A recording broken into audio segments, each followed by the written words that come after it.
2020. Because facts matter. Hey Google, play WCPT. Streaming Chicago's progressive talk from TuneIn.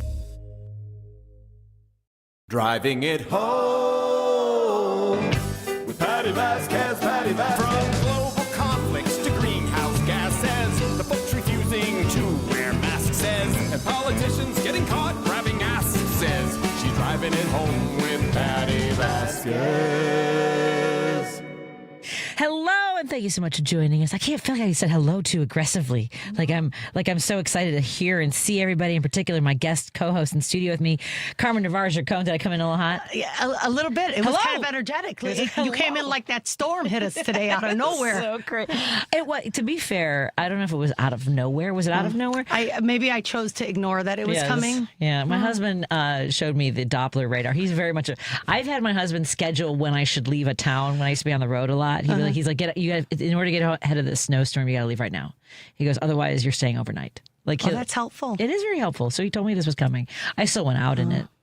Well, maybe I should have your husband include me in a group text. Yes, that would be helpful. Honey, please add Carmen Navarro Gercone to our group text. Yes, please, for dinner. Do you want a bottle of wine tonight? Should I grab something to eat? Can you check in on your mom? Kind of a thing. Yes, yeah, that would be great. Carmen, it's been a minute. It has. And since we last saw each other, you completed training for a new law enforcement department you've joined. Yeah, I don't know if you want to talk about that, but you posted about it. So just quickly, I went after years of being in law enforcement, 32 years to be exact.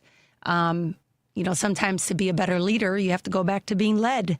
A lot has changed with training. A lot has changed with what we expect from our officers and the partnership with communities. And so I just graduated on July 11th as the oldest recruit in an Illinois Police Academy. They called me Mama G, little recruits. Yeah, but I did it.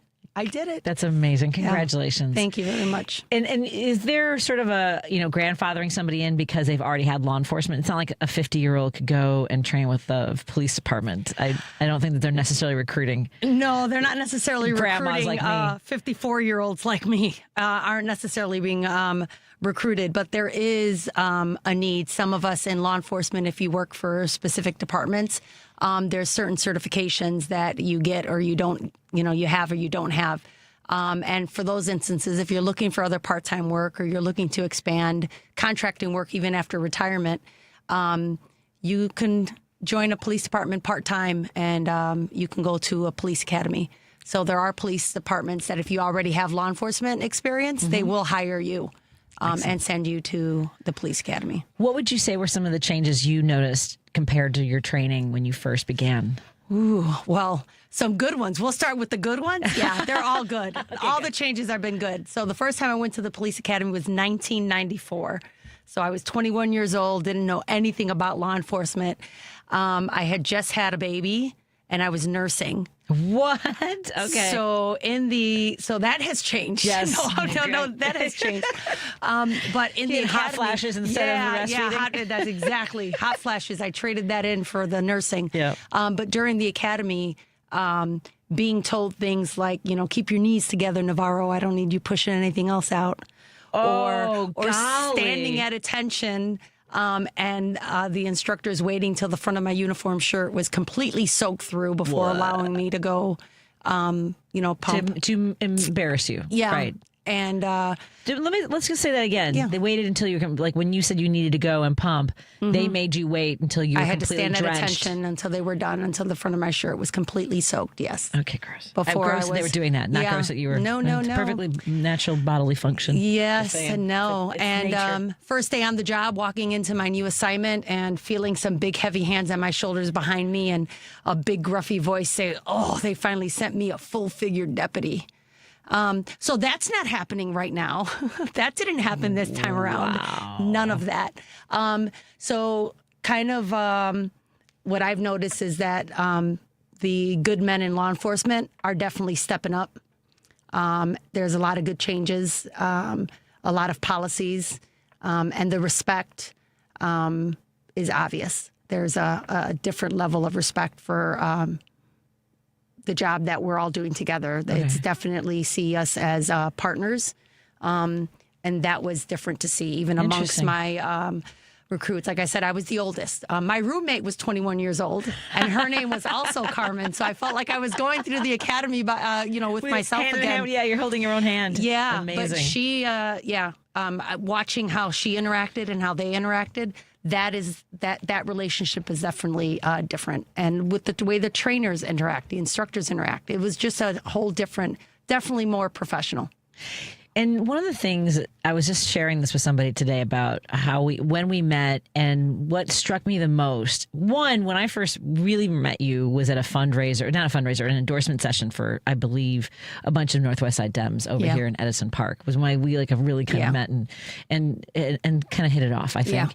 And then I did a paper shredding electronics event with you, and that's when I remember you telling me, how much you wanted to reinforce the relationship law enforcement should have in our communities, and that when things go sideways, when we see horrible things on our phones or on the news, that you want people to know that law enforcement is, that there are problems. Like denying it doesn't help law enforcement, does not make you any safer. No. And I'm being careful here because now that you have this new role, I also want to protect the work that you do as well. You know what I mean? But what are your thoughts when we see things in the news and somehow we're not allowed to criticize law enforcement and the way in which we are policed in our communities?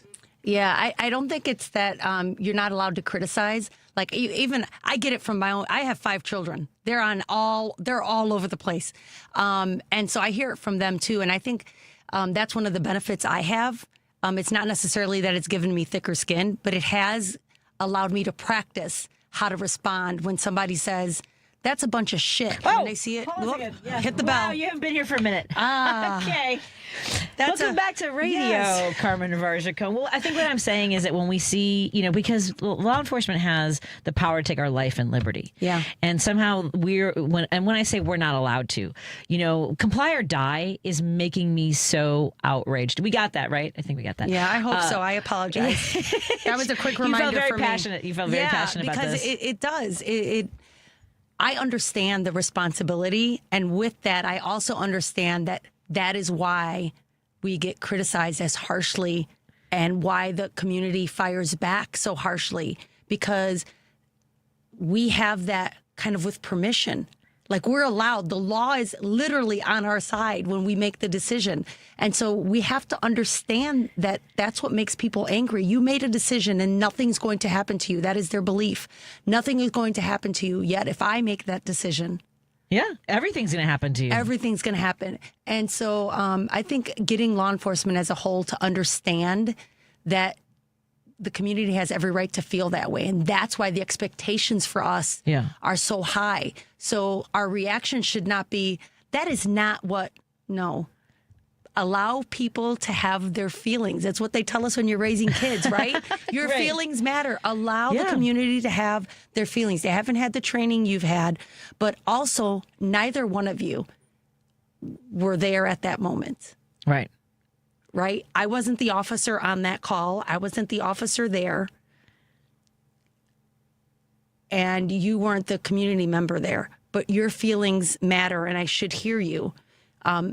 You have to have that conversation. Well, especially when we see something happen right before our very eyes, right? Mm-hmm. And we react. But the complete sort of if you'd only done this, if they'd only done that, like none of it is executionable. Like there's nothing. I get that because there's a lot of friends of mine that are in law enforcement are of the mindset that their only goal is to get home safe, and anything else in between is a barrier to that. Which means that every law enforcement is a hammer, so we're all nails. Yeah, and that's what we have to be careful of. That going through the training this time. Yeah. We had a few instructors that was the thing. No matter what happens at the end of the day, your goal should be to get home safely. And my response always was, the problem is then we're working from a fear aspect. And when you work from fear, all your responses come from fear. So that is not how you prepare to do your work every day. Like, that is not. Right? Yeah. Unfortunately, you can't operate from a fear standpoint. Right. My goal every day is to help as many people as I can. That's my goal. my goal as a truck driver is to get from this state to that state. That's my goal. Everyone's job includes doing it safely and getting home at the end of the day. Everybody wants to get home safely. We don't all have guns. And we know inherently our job comes with different, but not with that. That everyone's. Yeah.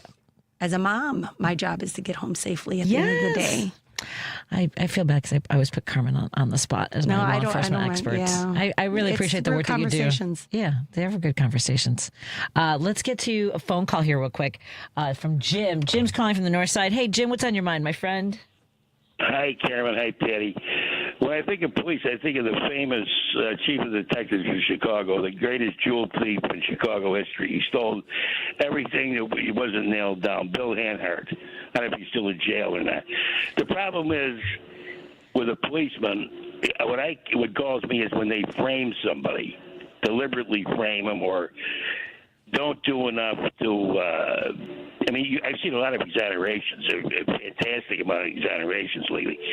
But the reason I called influencers, now everyone wants to be an influencer, right?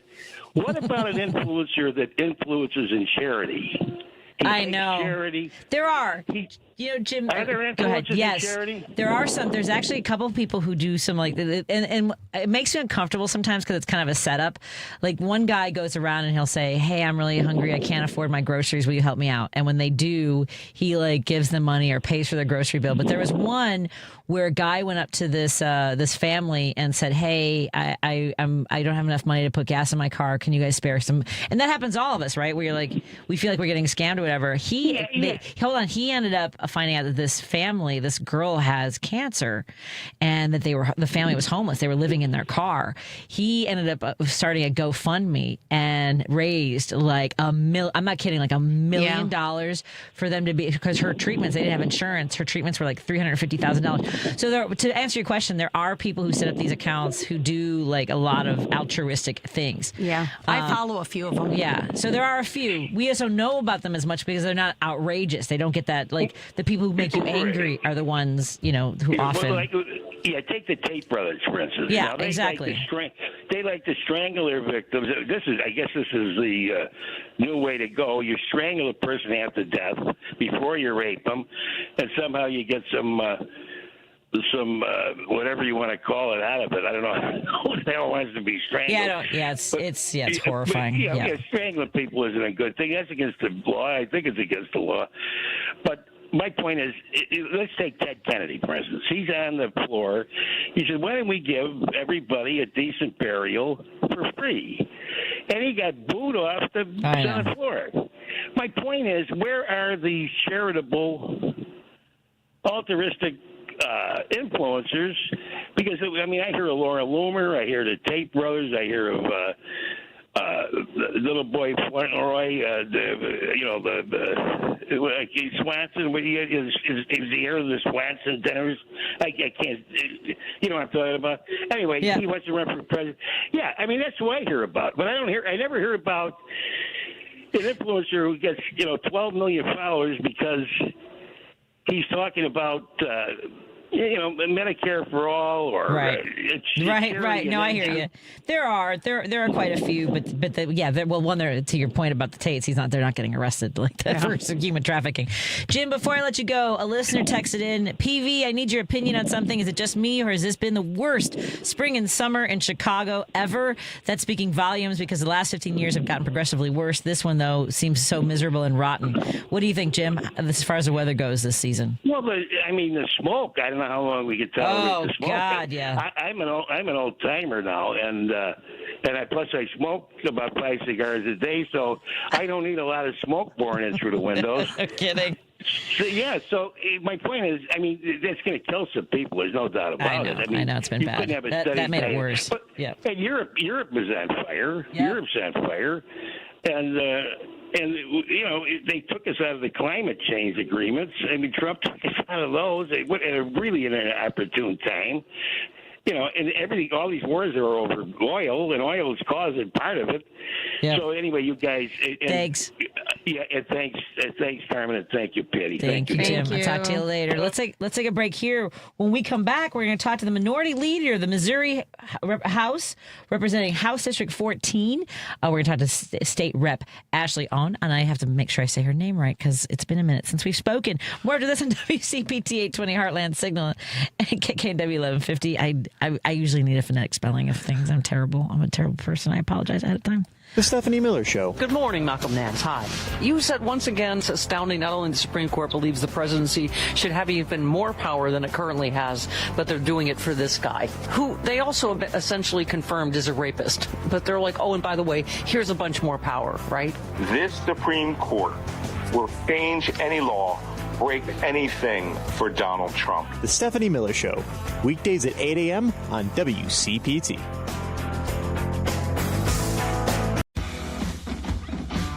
When you've got real work to do, Metal Supermarkets will help you get it done fast. With a huge variety of metals in stock, we can help no matter what job comes your way. And we cut to size, because just like taxes and BS, we think metal is better when cut.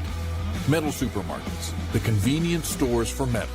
Find a store or shop online at metalsupermarkets.com. WCPT 820, Chicago's progressive talk, where facts matter. If you're listening to this station right now, you've definitely heard my voice before. Hi, I'm Hawk. And I'm Pete. And we're with Source Solar, your local source for solar. Source Solar is Chicagoland's premier solar installer, providing solutions for over 1,000 homeowners and business owners across Illinois and Iowa. With over a decade of industry experience and deep roots here in Chicago, we have the expertise to help your transition to clean, renewable, resilient energy. We can guarantee that we save you money day one without any out-of-pocket cost to you. This means you have an instant ROI, instant payback, and can save money to add to your bottom line day one. At Source Solar, we source everything as local as possible, meaning we always carry the Made in USA sticker. Find us online at www.source.solar. Stop in our office at 5710 North Northwest Highway or give us a call at 773-985-3992. And don't forget to ask for Hawk or Pete. No detours, no distractions. Just bold ideas and real talk. This is Driving It Home with Patti Vasquez. Thank you so much for joining us. We continue our drive home here on WCPT 820 Heartland Signal and KKNW 1150 in Seattle. Hello to all of our sponsors, Pride Coffee Roasters. Thank you for joining us at the Jefferson Park Sunday Market. Everybody who stopped by and purchased a bag of the best single origin roasted order coffee beans. We also want to thank our friends at Source Solar. Go to source.solar, make an appointment with Peter Sorellis. Maybe it's time to get solar panels on your house or business. And now is the time to get it done. Go to source.solar and Peter will walk you through the entire process. And of course, our friends who are tuning in on Substack. You know, the Minocqua Brewing Company has an amazing marketplace. Go to MinocquaBrewingCompany.com to put in an order for some incredible beer, including Fascist Tears. That's one of my favorites. The Fascist Tears is a West Coast IPA. It's not a hazy. It's not a bitter one. It's very good. Joining me in studio is my guest co-host, Carmen Navarro Gercone. She is our law enforcement expert. And joining us on the line right now is our friend, the minority leader of the Missouri House, State Representative Ashley Aune, who represents House District 14 in Platte County. Rep, how are you doing today? I'm doing well. Thanks for having me on today. My pleasure. We talked a while ago, and I still owe you a massage. My producer reminded me that, and I had to figure out how to get that done. Because the rep is in Missouri. Last we spoke, and so it has been a while, was when J.D. Vance and Trump were trying to get to basically gerrymander every Democrat out of existence in every state. And I'm not sure. There's a lot that's been happening. Get us up to date on what's going on in Missouri, my friend. Yeah, well, we have been on a wild ride here in Missouri since last fall, last special session, when Trump basically made a phone call to our governor and said, I want a new map in Missouri. And our governor said, okay. And so, you know, we passed a new map, unfortunately, in the Missouri legislature. And when I say we, it was a Republican supermajority, to be very clear. And they rammed it through with very little discussion, no discussion in the Senate, which was shocking. The Senate is supposed to be the deliberative body, right? It's, you know, the House is supposed to be where the chaos and the drama happens, but the Senate is supposed to be, you know, the saucer that cools the hot tea teacup, right? That's the metaphor folks use. They didn't have a single discussion. In fact, the Senate silenced a filibuster to ram this map through. So we've been kind of in a bit of a I don't know, constitutional purgatory, I suppose, since then, because we have a mechanism in Missouri to basically reverse something the legislature has done if enough signatures are collected within a certain time frame. We did that. We collected double the signatures we needed.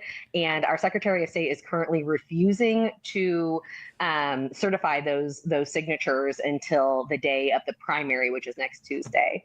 Legally, he doesn't have to, which means that folks will have already voted in a primary on these congressional candidates for maps that the people have explicitly said we do not want. It's going to be a mess. It's going to be a mess. Unbelievable. Okay. Well, not so unbelievable. Yeah. So, so what's left of the idea that voters can pick their representatives? I mean, seriously. I mean, no, that's exactly that. This is precisely why people are so quickly losing trust in their elected officials, in their government, in politicians writ large, because here in Missouri, especially, all we do is put things in front of the voters, ask them to vote for them, and then the legislature comes back and says, no, we know better, and then they overturn it. Or they pass something and the voters come back and say, we don't want that, and they say, it doesn't matter what you want. We are currently actually in a huge fight. There's an Amendment 4 on the ballot in August, which asks us if we want to basically make it so it's harder to pass an initiative petition here in Missouri, which lowers our access to direct democracy. Here in Missouri, we have a fantastic ability to put stuff on the ballot as voters, as citizens. When our legislature isn't doing what we want them to do, that's how we pass Medicaid expansion. It's how we legalize marijuana.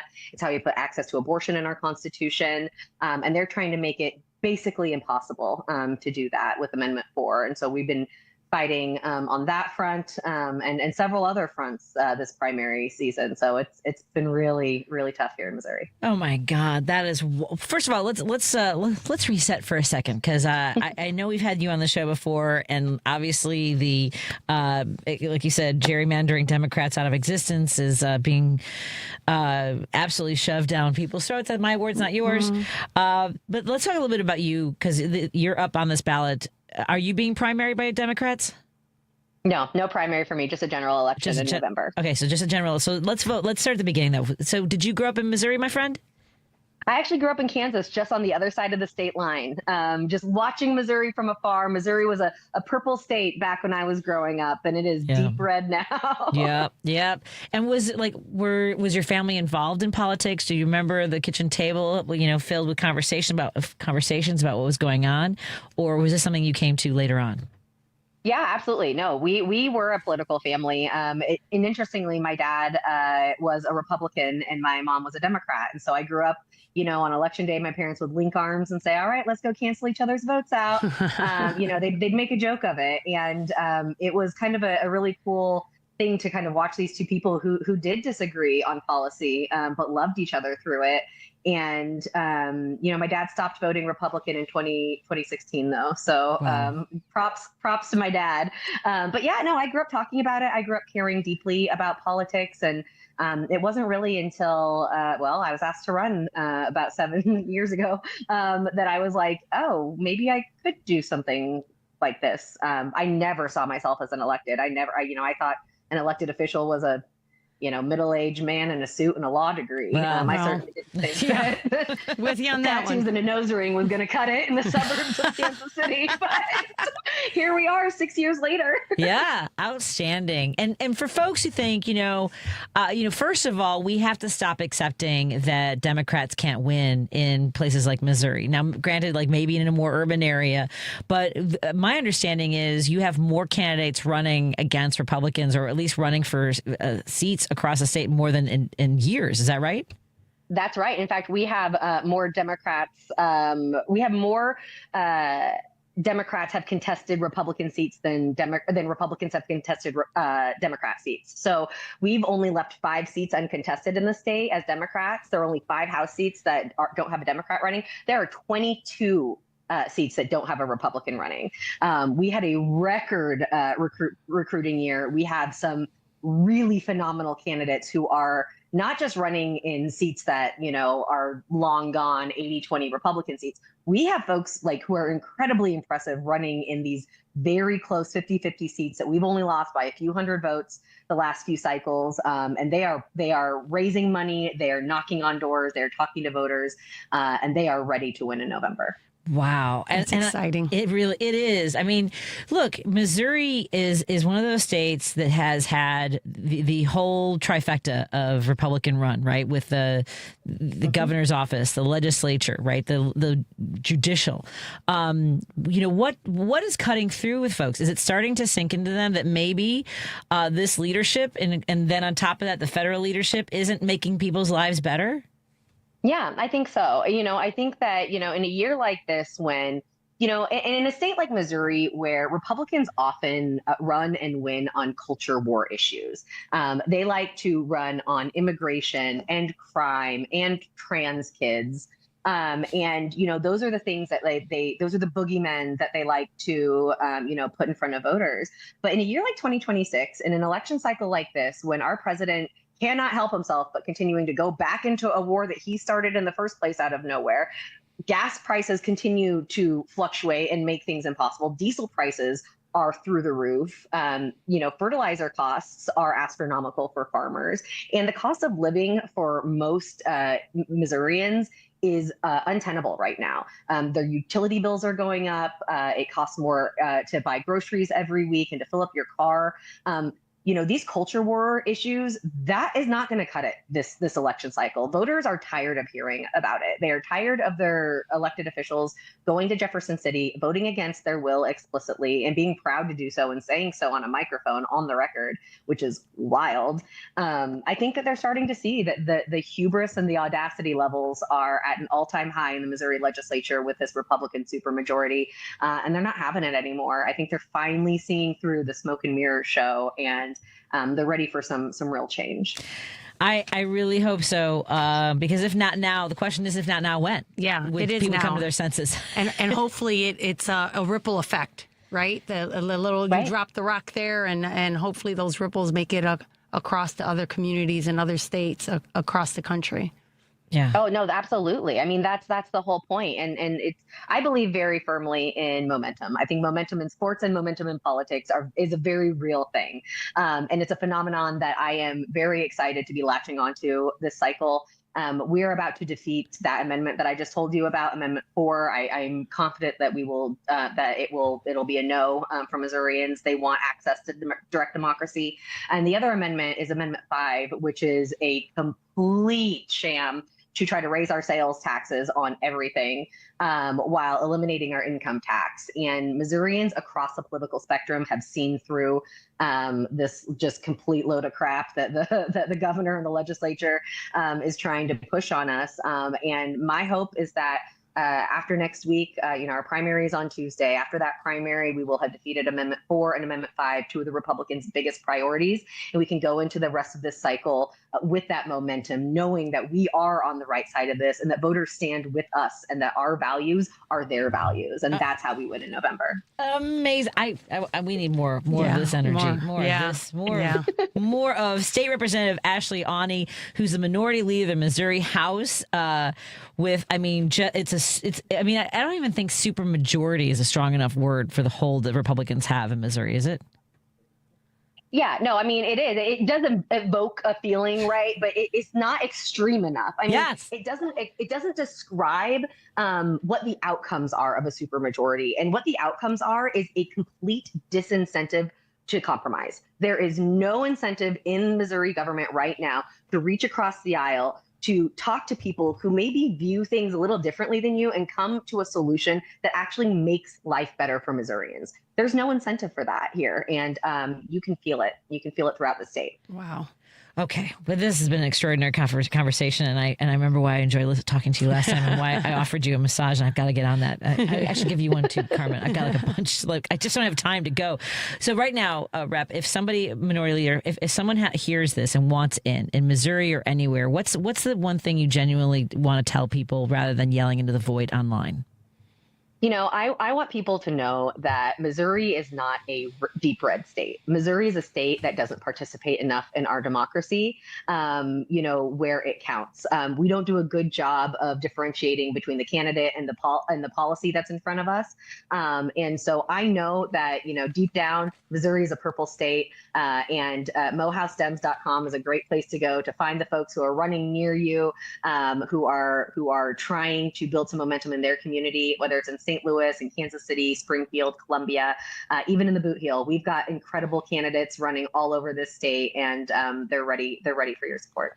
Outstanding. Again, it's Minority Leader, the Missouri House, State Representative Ashley Aune. Go to ashleyformissouri.com to learn more about the work that she does, how you can support her campaign. The primary is August 4th. She's uncontested, but we want to make sure that she gets across that finish line in November, as well as Democrats across the state. ashleyformissouri.com. Ashley, I want to thank you so much for joining us. And remind Missourians, everybody, the primary is August 4th. So thank you so much for the work that you're doing on Amendments 4 and 5.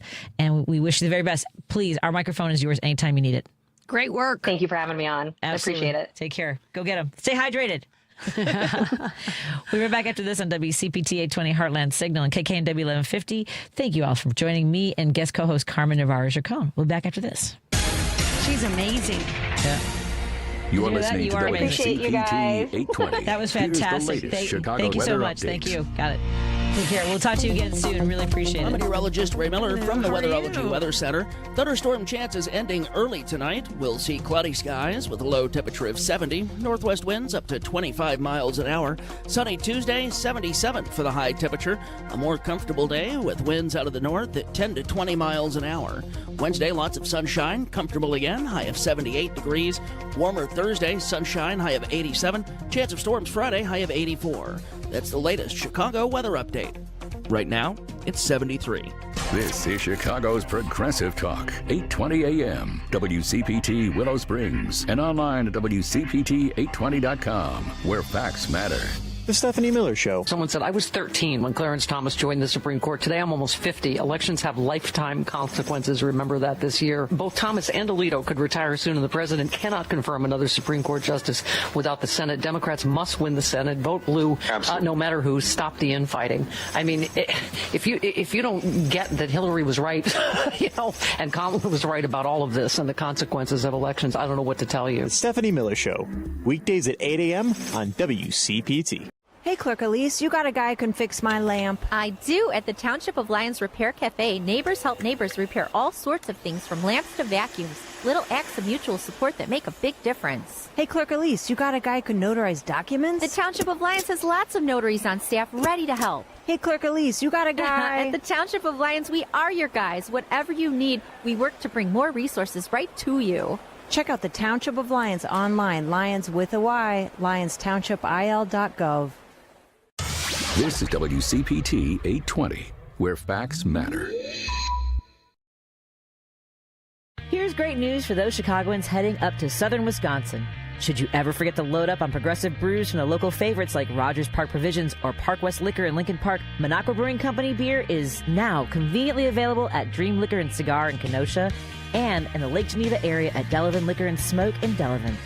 If the great town of Madison, Wisconsin is your jam, please remember to swing into the Minocqua Brewing Company tap room at 2927 East Washington Avenue to grab some Resistance beer, pizza, t-shirts, and progressive camaraderie.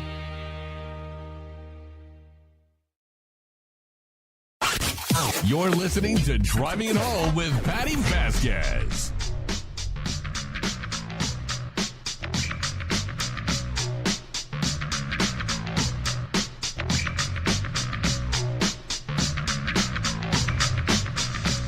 Thank you so much for joining us. We continue our drive home here on WCPT 820 Heartland Signal. Apparently, I left my mic on when I was saying goodbye to Minority Leader Ashley Aune. Everyone was in the booth, waving at me, hi guys, good to see you too. But I mean, fortunately, all we were saying was goodbyes and thank yous and how great she was. Yeah, she was. It would never be so sad. Have you ever done that? Dr. Jason Bussell joins us in studio. Of course, the founder, the mastermind behind Chicago Community Acupuncture, Chico Maku. You hear his incredible daughters sharing the stories about the value of acupuncture. But I don't know if you've ever done that. that where you've like thought you hung up with somebody and then you talk about them like behind their back or whatever? Like, how sad would it be if we were like trash talking? Yeah, that would not be nice. And then it's to hundreds of thousands of people listening here and online. And at any rate, dropping profanities and getting the FCC. Well, we already had someone take care of that earlier. I have a 7-second missing in my show already. I apologized for that. I had some young people on a few weeks ago, and one of them dropped the F-bomb. And, like, I was really hard, like, 'cause she was, like, really embarrassed. You could tell she was almost going to start crying. And, like, I'm in the middle of trying to do the show. I can't also soothe you for having cussed on my microphone. Yeah. So I was, like, the emotions for me, like, I could see her, like, her faces. Yeah, her face. You could see, like, you know, teenage girls, like, or teenagers in general, like, her cheeks were burning with embarrassment and all of that stuff. At any rate, welcome back, Dr. Bussell. Thank you for having me back. Absolutely. You have been working on your triathlons. I'm in the height of insanity season now. We're 6 weeks out from the Ironman, so the training is its highest volume. He tried to get we tried getting folks on board with training, and we could each do one leg of a triathlon. Like I would do the swimming, someone would do the biking, someone would do the running, and we did not get on that. You also trained for triathlons. Oh, but it was I explained to Patty, it's a sprint triathlon that my sister forced me into. Yeah, did you like it? I loved it. That's how I got started. I loved it. No, that's how I ended. I started and ended it like that, just so we're clear, Doc. I did it. We're done here. We're done here. I've done it a couple more times, but it's the sprint. The sprint is perfect because you can do it by yourself or you can do it as a team. That I loved, but that's and it. It's a great way to be in shape because I don't recommend Ironman for anybody. Any human except yourself. Okay. I shouldn't even be doing it, honestly. I preach balance and moderation. Yeah. And there is nothing balanced or moderate about the Ironman training. But a sprint or even an Olympic distance, you can have a life with it. You can recover. It's a great way to work different muscles and different systems in the body without overtaxing anyone. So I've got patients that run all the time and they burn out their hips, knees, and ankles. I've got patients that bike all the time and it messes up their backs and wrists. Yeah. We got patients that swim all the time and it dries out their hair, skin, and nails.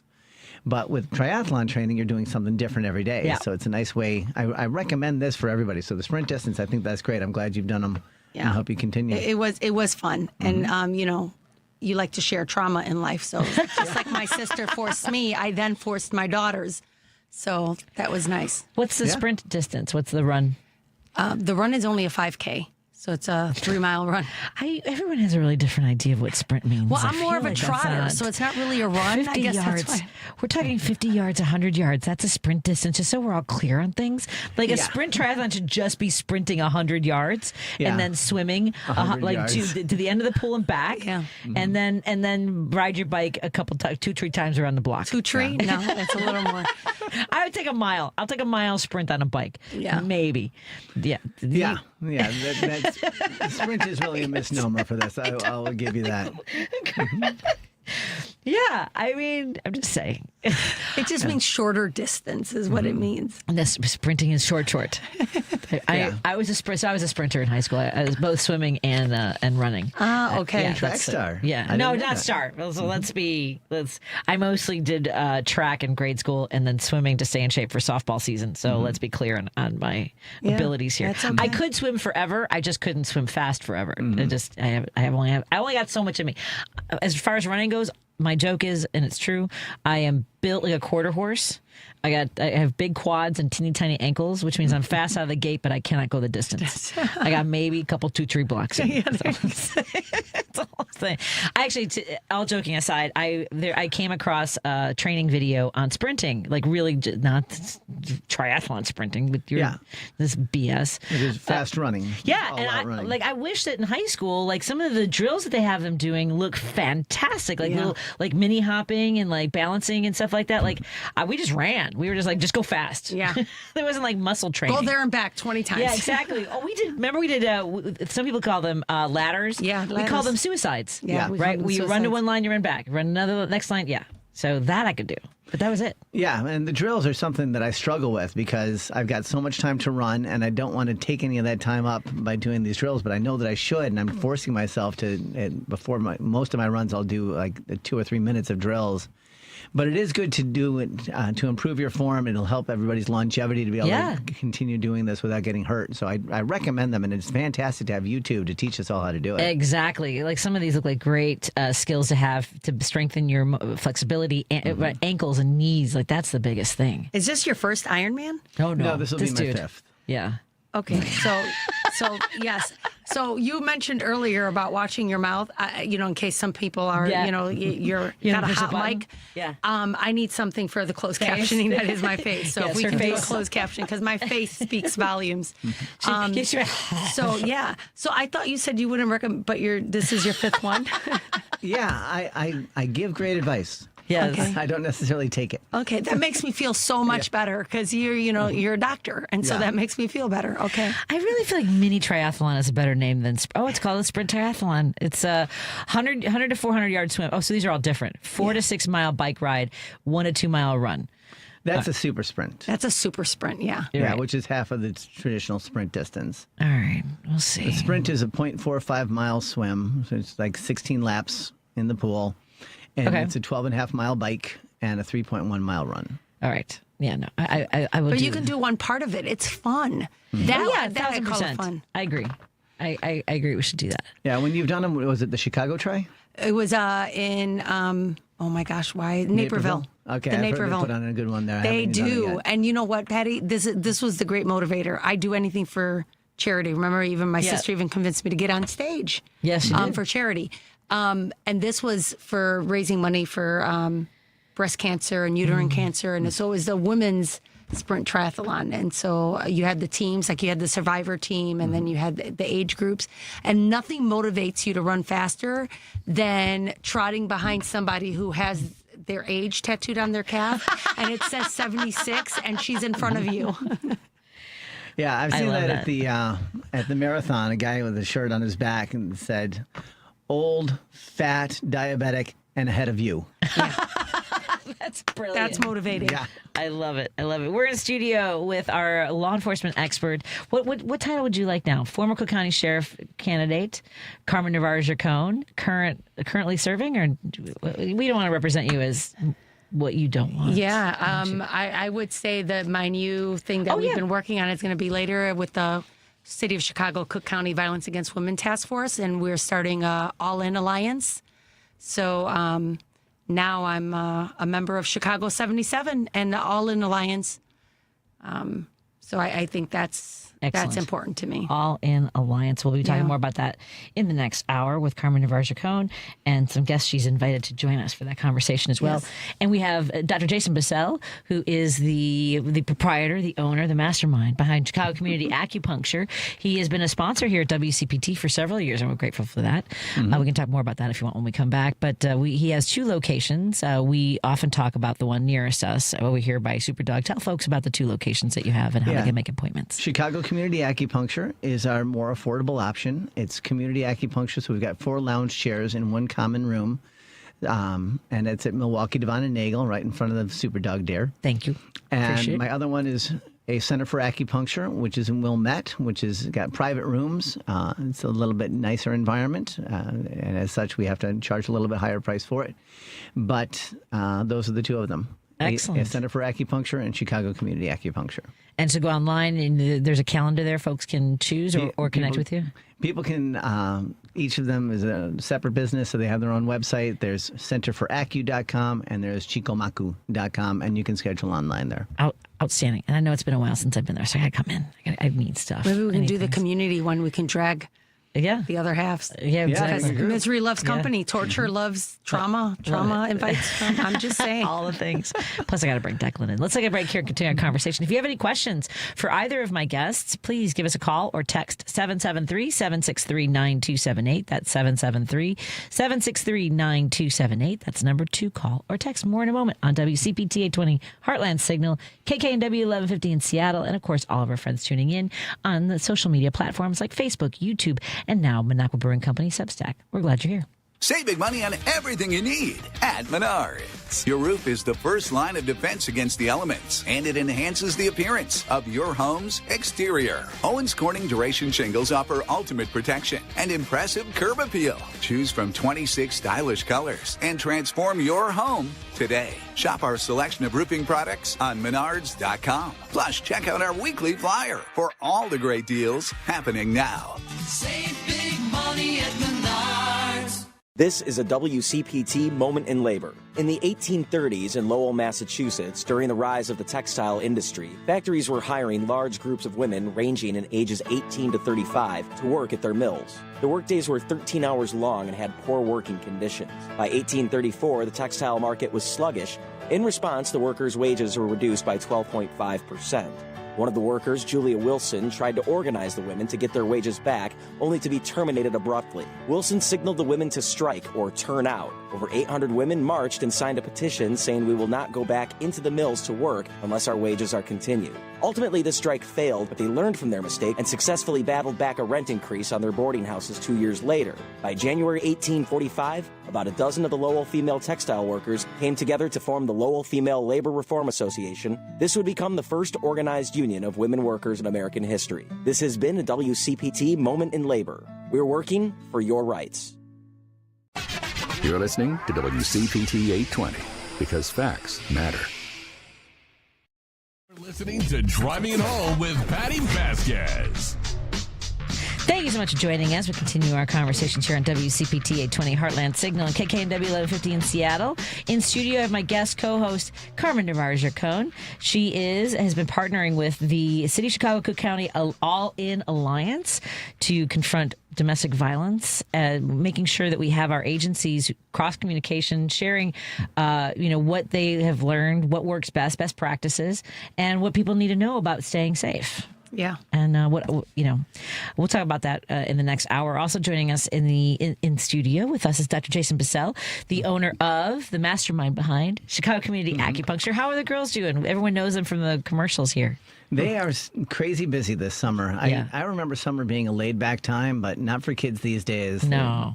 Camps and classes and just... Our whole summer is just shuttling them to and fro these different activities. Well, I believe one had traveled for a fencing competition. Yeah. You do, by the way, Carmen. Yeah, we went to Portland for nationals, and she competed there. And then we drove my big girl to Purdue, where she did a camp down there in engineering. And then we just drove little one back to another fencing camp at Northwestern. So fortunately, that was a short drive. Yes.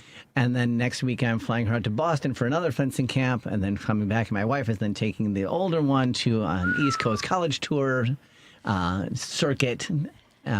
Which colleges did you pick for the East Coast? She wants to study engineering, so she's looking at MIT. Carnegie Mellon. Okay. No, we looked at MIT last year. She thought it was too eggheady. I can see that. 1,000% I see that. I'm sorry. So Carnegie Mellon, Johns Hopkins, Princeton, and Columbia and Barnard. On this one. And interesting. Still need to go to Georgia Tech and UT Austin on another trip. Columbia's got. I was so surprised at how beautiful that campus was because it's such a island in the city of New York. It's wild. We went to all the schools. What was the other one that you said that Griffin visited? Princeton. Princeton was interesting because I think when I was younger, I thought about wanting to go. The campus was very sterile. So was Harvard's. As far as it was just weird. I loved the campus at Bowdoin. I think we talked about that. That's a small liberal arts college in Maine. I loved Penn. Penn's a beautiful campus. At any rate, I took Griffin on a whole tour of all the East Coast That's awesome. schools. It was beautiful. Yeah. Yeah, we did the Harvard tour last year, and they're not even trying. Right? We don't need to sell you on this. You want to come here anyway. Yes. Yeah. Yes. They didn't show us That's inside what I of any heard. buildings. I agree. I was not. It was kind of blah. Penn I loved. Yeah, it was fantastic. Stanford is wild. Does she still think about going to Stanford? That's still the top choice. Did you see it? Say like you, the poker face. Yeah, the poker face. He's like, ugh. Yeah, no, we did the California tour, and we saw Berkeley, which was fine until we saw Stanford. And then everything else paled by comparison. I want to go to Stanford now. I've got nothing left to study. Yeah. And go vicariously through her. Well, is she at Purdue now, or she already finished her camp there? She is back, yeah. Did she not? How about Purdue? She liked Purdue. Yeah. Yes. So that we would like to have her closer so we can drive her and pick her up. So that's and they have an excellent engineering program, so that is high on our list. If I may, the University of Illinois also has an excellent engineering program. Do. Yeah, I'm that's just saying, also on the list. Yeah, it's a fantastic campus. If I may, Yeah, one of my sons graduated from there. Yeah, he I loved it. I loved going to the University of Illinois. It was a great experience. I feel proud of the education I have, and all the things. At any rate, I wish you the best on that journey. Are you able to, when you travel for some of the kids stuff?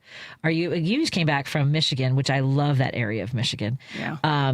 Did you have a chance to enjoy like some of the local restaurants, or take it all in a little bit? Yes, wherever I go for runs around, so I get to see the neighborhood. Oh, nice. And we did see some of the sites. They have a beautiful Japanese garden in Portland. It was nicer, I think, than the San Francisco one. It was gorgeous, built into this hill, built into a mountain, really. And but they have got a terrible homeless problem there. And the homeless folks there are different from our homeless because they are like zombies. They're just zoned out on fentanyl.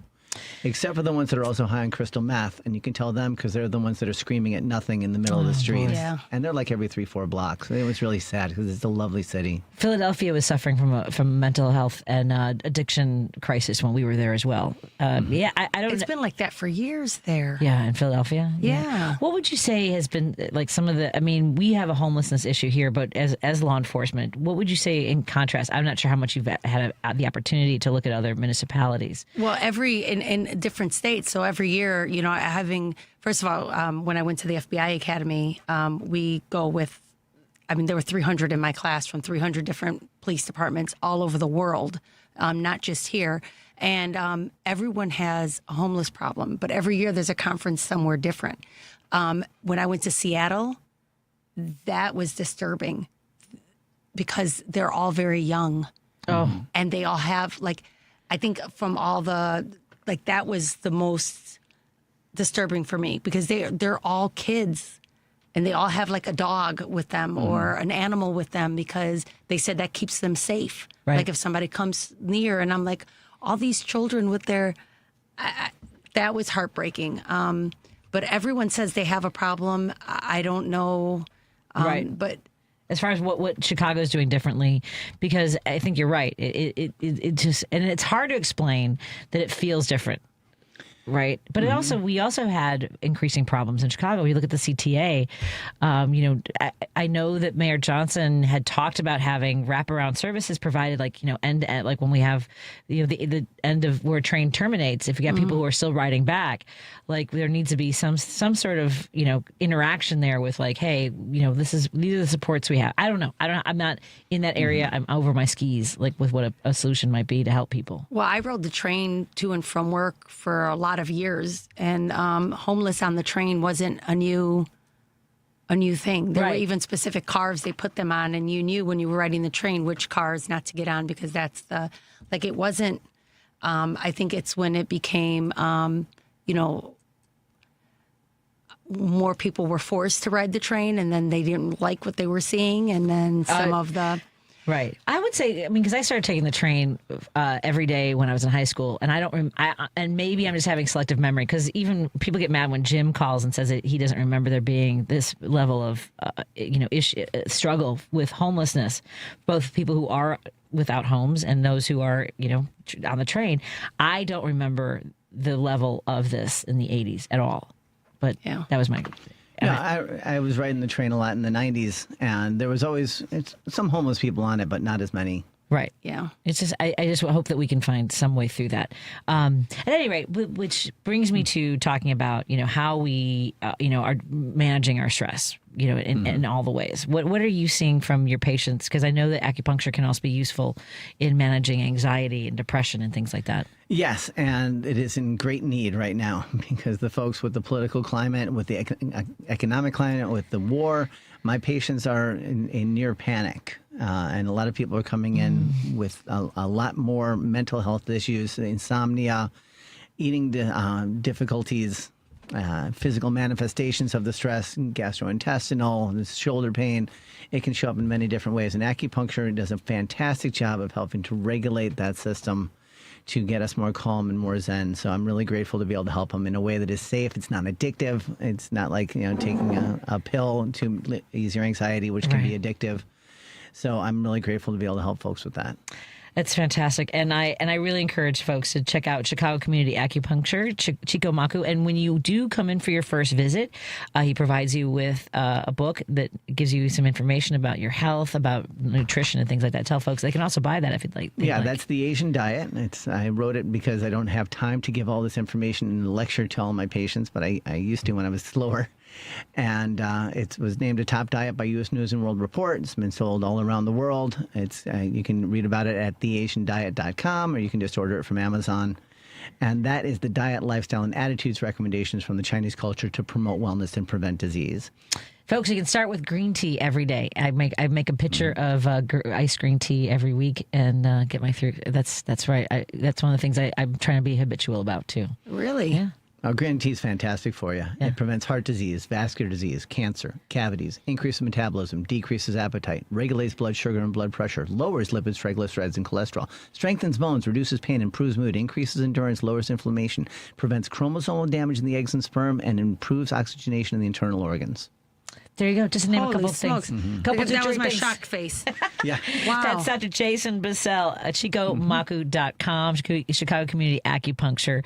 Folks, thank you so much for joining us, Doc. Thanks for having always me. good to see you. Yeah. We'll see you next month. Next month, yeah. Yep, we'll see you Thank then. you. More after this. I'll take your phone calls when we come back, 773-763-9278. And coming up in the next hour, we'll also have our friends from All In Alliance. We're going to talk about what we can do. It's a task force to counter violence against women. We'll be more conversation when we come back on WCPT and KKNW. I got 1150. I got stuck there. What happened? If you're purchasing a new home and working with Rocket Mortgage, listen very closely. Carly, 54, first-time home buyer, income 65 G's a year, contacted Rocket Mortgage for a mortgage. Rocket locked her into a 25-year fixed FHA loan at 6.125%, which sounds great until I reviewed Rocket's loan documents. Carly didn't know Rocket placed her into a 25-year fixed loan, not a 30-year fixed loan like she wanted. Carly also didn't know Rocket Mortgage charged her over $5,000 to lower her rate. I explained why I thought it wasn't in her financial best interest to buy down the rate, and that's why Team Hochberg, not Rocket Mortgage, will be helping Carly with her mortgage. Let's review. Rocket Mortgage placed Carly into a loan she didn't want and didn't understand why Rocket charged her to secure a lower rate. If you want to work with a lender you can trust, give us a call now at 855-563-2843 or visit 56david.com, 855-563-2843, or visit our website, 56david.com. Atlantic Coast Mortgage, Equal Housing Lender, NMLS 643114. Amazon Business. With smart business buying, innovative AI tools optimize your purchasing experience, paired with delivery options built for business. Learn more at amazonbusiness.com.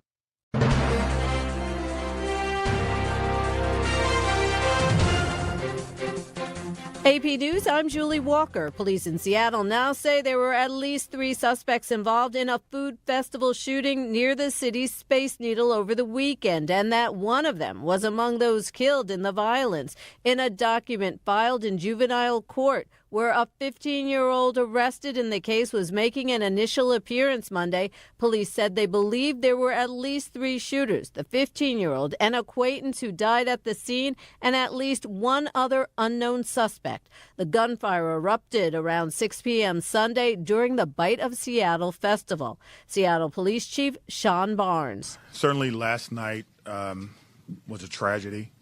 It's becoming all too familiar in this community and many communities as well. Any loss of life due to gun violence is unacceptable, as is the terror it causes our community. President Trump defending his economic policies in Michigan, where new Canadian tariffs may sting. The Republican president visiting a General Motors factory and claiming his tariffs have helped the automaker. It's amazing what tariffs will do for General Motors and what the election has done. They're doing great. General Motors is doing fantastically, the best year they've ever had. And I won't get into it, but there's a reason. We've been very good to General Motors. And the rest of the world doesn't love me, but that's okay. It's called America First. At a preliminary hearing Monday in Los Angeles, a judge rules there's enough evidence to send singer David to trial for the killing of 14-year-old Celeste Rivas Hernandez. David's real name is David Burke. He pleaded not guilty. This is AP News. AP correspondent Ed Donahue reports on another hearing in a Georgia school shooting case. A psychologist testified a teenager who killed 2 students and 2 teachers in a shooting at Appalachia High School in Georgia had a chaotic, lonely upbringing. Colt Gray pleaded guilty to 55 counts, including murder, in the 2024 shooting. Forensic psychologist Kevin Richards evaluated Gray after the shooting. He described the now 16-year-old as an odd kid and described his upbringing as chaotic, noting the family had financial problems and moved around a lot, so he wasn't enrolled in school for long stretches. Gray was described as paranoid. He feared teachers were plotting against him and people in public were whispering about him. Richards also said Gray's parents used drugs and fought a lot, and he had a lonely and neglected childhood.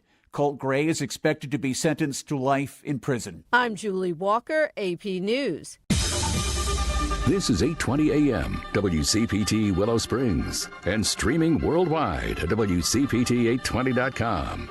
We are Chicago's progressive talk, where facts matter. Now your WCPT 820 weather update. I'm meteorologist Ray Miller from the Weatherology Weather Center. Thunderstorm chances ending early tonight. We'll see cloudy skies with a low temperature of 70. Northwest winds up to 25 miles an hour. Sunny Tuesday, 77 for the high temperature. A more comfortable day with winds out of the north at 10 to 20 miles an hour. Wednesday, lots of sunshine. Comfortable again, high of 78 degrees. Warmer Thursday, sunshine, high of 87. Chance of storms Friday, high of 84. That's the latest Chicago weather update. Right now, it's 73. Behind every meal are the efforts of our farmers and farm workers, whose work feeds our families and powers our communities. For more than 30 years, AgSafe has supported this industry with the knowledge and resources needed to keep workers safe and thriving. We partner with agricultural employers to strengthen safety practices and provide hands-on training. Safety isn't paperwork, it's people, community, and peace of mind. Learn more about our work at agsafe.org. Sponsored by agsafe.org. How do you know your home? At Habitat for Humanity, we believe it's when you find peace, stability, and safety. But 1 in 3 people on Earth woke up today without a good home. Not because of chance, but because of high costs and other very real barriers. A housing crisis this big needs all of us. So let's open the door to opportunity and build a tomorrow where home is possible for everyone. Visit Habitat.org to learn more. Again, that's Habitat.org. Habitat for Humanity. Let's open the door. Alexa, play WCPT. WCPT from TuneIn. Driving it home with Patti Vasquez, Patti Vasquez. From global conflicts to greenhouse gases, the folks refusing to wear masks says, and politicians getting caught grabbing asses says, she's driving it home with Patti Vasquez.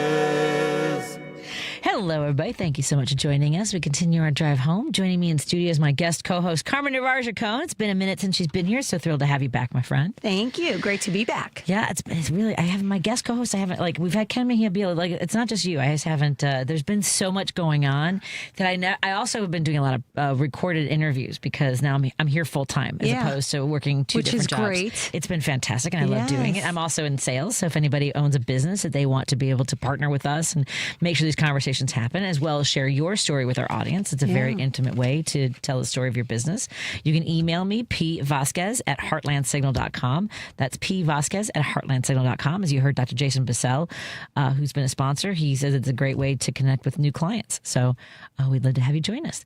Carmen is our law enforcement expert. She's former Cook County Sheriff's candidate. She's also part of the All In Alliance. We're going to talk to her friend, her collaborators. They're my friends. They are definitely my friends her and collaborators partners. and friends and partners, Katie Dunne and Sarah Brown from Rebel Health Charities, to discuss the City of Chicago, Cook County Violence Against Women Task Force. Again, that's All In Alliance coming up in just a few moments. We'll take your phone calls, too, before we get to those stories. If you'd like to join us at 773-763-9278. That's 773-763-9278. That's the number to call or text us. I want to thank our sponsors, Pride Coffee Roasters. I got to hang out with Patti Sorry, Patty and Jackie. That was a weird, Jennifer. No, hey, that was a Bennifer. That was very I just good. did a very strange thing there. Patty and Jackie from Pride Coffee Roasters. Patty was at the Skokie Market where she sold all of their goods. I need their more coffee. I need more coffee. I bought Peru yesterday. It was the blend that I bought, the single origin roasted to order coffee beans. They also sold out of their on-site coffee, like their iced coffee. They made a peanut butter coffee. I was running late, and the other volunteers were like, you better get over here because this coffee's almost gone. And it was. I got the last cup. Sorry, everybody. Oh, my husband would like peanut butter coffee. Oh, it was so good. It was next market is August 9th. Come and join us at the Jefferson Park Sunday Market. You can go to pridecoffeeroasters.com, put in an order for a bean subscription, and find out what other markets they will be in your area. You can also pick up some swag. I have their Sounds Gay, I'm In sweatshirt as well as their tote bag, and really love hanging out with them. We also want to thank our friends at Source Solar. Go to source.solar, make an appointment with Peter Sorellis. Maybe it's time to get solar panels on your house or business. Do you have solar panels? No, remember we did a whole show. I know, and it didn't. It's not going to work out for you. Oh, you'd been burned by previous. We had a good discussion, though. Yes, it was a good discussion. A lot of folks got burned by and now it's door-to-door salesman. Yeah, I hear you. Well, Peter is not one of those guys. He'll walk you through the whole process. He's also partnered with Illinois Solar for All with financing to make sure you can get that across the finish line as well. That's source.solar. We also want to thank our friends at Monaco Brewing Company. We now have our friends viewing on Substack. Monaco Brewing Company. Subscribe to the Substack. You'll have access to the newsletter, including columns like the one I wrote today called Comply or Die. They don't tread on me, folks, are certainly, he shouldn't have been here. He should have complied. Okay, can we, you know what? This is a good point to turn toward this. My issue, one of my biggest issues with this is the unmarked police cars who Secretary Homan himself said he doesn't even know if they engaged the emergency sirens and lights. So why in the frickin' frack would anyone think that law enforcement why wouldn't they think they were being carjacked or being driven off the road by somebody who wants to harm them? Yeah, especially as that whole side likes to say that kind of crime is up, right? Yeah. Everyone's trying to steal your car and pull you out and yeah. And I've said this before, it puts those in law enforcement who are doing a good job, who are well trained, it puts them in a vulnerable position. That it makes their job more dangerous. And we saw that I believe it's in Portland, a group of men dressed up like ICE agents, impersonating ICE agents. Yes. What the frickin' frack? Yes. All the feels. Here's a question for you. Maybe this is for a little bit later. Are there enough resources to handle and prevent domestic violence in Cook County? That's a big question. That's a really big question. It's a big question, but the answer is no, there aren't. Last year alone, there were over 250 days where there wasn't a bed available for a domestic violence victim. Oh, my God. So that's in the state. You have victims in Cook County who sometimes have to go as far south as Springfield in order to get a bed. Oh, my God. So, no, there are not enough resources. And when you're in a situation where it's already dangerous to try to leave, then to have nowhere to go, what are we doing? Yeah. Okay. All right, then. Thank you for asking your question, 773. We appreciate that. We also have, you have the best guests and co-hosts. Well, that was very nice of you. Thank you for the 630. That's a compliment for you and Dr. And Bussell. if it's 630, it's not even my husband. That makes it even better. We were talking about the weather earlier. Mike from Naperville, because one of our listeners asked me in the last hour if this spring and summer have been the worst in Chicago ever. They said they're 60 and they can't remember the weather being this abysmal. It's disgusting. It has been particularly bad. Mike in Naperville says, yes, this has been the absolute craziest weather for summer I can ever remember. Love you too, my friend. And let's take a phone call. We've got Cam, who's been patiently waiting. I know we had some listeners on the line, and I can take your phone calls now for a few minutes. Cam, what's on your mind, my friend? Hey, first-time caller. I'm calling in because of, actually, first of all, thank you for taking my call at all. Sure. This is a difficult topic, arguably, because, I'm 1 for 1 right now on this station, having called into other shows. One station took it pretty well, another one compared me to Ken Paxton, which that's pretty insulting, but because no one wants to be that guy. But now, with the setup, I don't know where we're going to go from here. Go right ahead, Cam. I'm holding my breath. Go ahead. I'm a software developer of about 10 years. I'm not trying to like sell my website or anything like that. I did create a tool where it collects all the election data from every single state and their audit reports and processes them through known scientific, peer-reviewed, just generally accepted methods of identifying potential symptoms of election tampering, and I mean electronically. I also rebuilt the machines from their documents that are produced via the ProVNV. They're the companies that certify the machines. I rebuilt the machines by reverse engineering the documents, and you're able to view them and view which of the components have networking capabilities and what the firmware bugs are. And I know that's very techy. It's just to say that there are factually machines that exist that we have in our election systems that do connect to networks of some kind. And that doesn't always mean the internet, but factually, there are some that are connected to the internet, and they've been exposed in the past by white hat activists, hackers at DEF CON year after year. They have an event called Voting Village where they show these things. I feel like we're going down a long. I was going to say we're going. This is a long walk for a drink of water. Let me know what's on your mind. What's on my mind is that we need to talk about the previous elections. I understand that we had audits, but the math is not. It's not possible for 2% audits to capture every form of tampering, and the data suggests that there was tampering, and courts are blocking recounts of any kind for the active lawsuits that are in East Coast states for no reason. Have you connected with the Election Truth Alliance and Nathan Taylor, who's doing some of this work too? Because yeah, actually, I have. He's been busy this week, but he was looking to hook up with me because of the data that I have put together, because it also included the bomb threats from 2024. Yeah, I remember. Wasn't that in Philadelphia, in Pennsylvania? There were bomb threats. There were a couple places that had bomb threats that drove people out of line. 470. Wow. Well, we do talk about that on this. We've had Nathan Taylor on a few times, and I know, several times. He's a regular on the show, and I know he's been on Richard Chu's show as well. And so, we appreciate that. And we know, I guess what's so hard with Democrats is, I think part of it, doesn't it seem as though they didn't want to pursue this because they didn't want to seem like Republicans whining about stolen elections. And yet what you're talking about, what Nathan Taylor has talked about, is quantitative, like you can see the data. Yeah. And so it's frustrating because here's the problem. It doesn't matter, especially when you have, not that it doesn't matter and that we shouldn't pursue it, but there isn't anybody that's going to hold it accountable or do anything with the results that you find. And that's, I'm grateful for people like you who want to track this down. On the other hand, we throw our hands up because it doesn't seem like anybody cares. It goes into the void. I refuse to let it go into the void, well, but I do understand that. the frustration 100%. Yeah, no, like I said, Nathan Taylor's a regular on the show, and we really appreciate you chiming in on the conversation, Cam. Take care of yourself, because I know this is maddening. Thank you. Yeah, absolutely. Thank you for calling. Thanks.